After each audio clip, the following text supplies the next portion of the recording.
Hey, Dr. Berg here. In this short video, I'm going to talk about soy.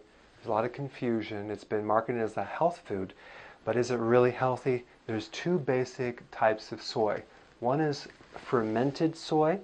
Okay, fermentation is this: when they add some friendly bacteria, friendly yeast, friendly mold, and then through this enzymatic action, you create a new food that's a lot easier to digest in your body. So it improves the food, and you have also yogurt and cheese is fermented, and you can even ferment other foods as well.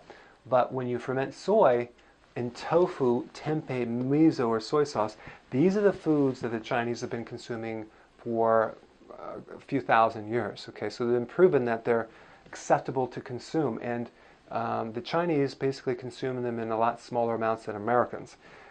They also have their genetics slightly different than Americans in that they can digest them a little bit better. In America, we don't consume very much fermented. Instead, we consume the unfermented soy. And there's not been enough studies to show the damage, but there's been a lot of studies that show that, that the safety of this, but there's been studies that show that there's very unsafe, even causing cancer, and even tumors in your liver, because soy, if it's unfermented, acts like an estrogen in your body. And there's been studies of mixed reviews, and I think this is where the confusion is. It shows that it's beneficial, the isoflavonoids, but then there's some negative effects as well. It increases estrogen and it decreases estrogen.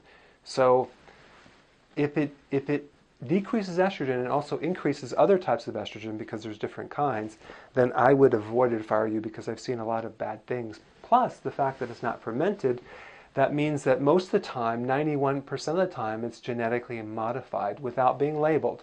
So they're allowed to contaminate it with a lot more pesticides than you would if it's not GMO. So that would be unfermented soy, would be the soy powders, the veggie patties, the vegetarian meats, the fake meats, and also the soy protein isolates. These things are unfermented and very damaging on your body.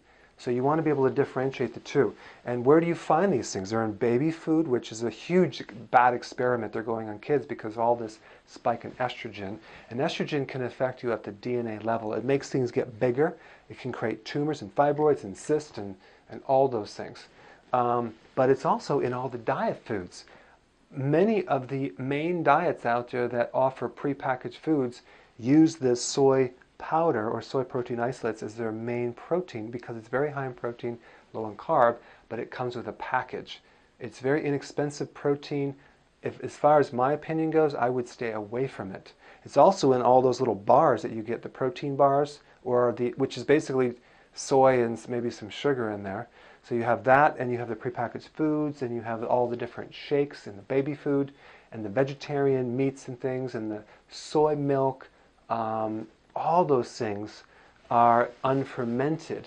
So again, this is a huge experiment we're doing in the US. We're consuming way, way too much of this soy, and there's a lot of research. And I placed some links below if you want to look at some of the data about soy and the negative effects.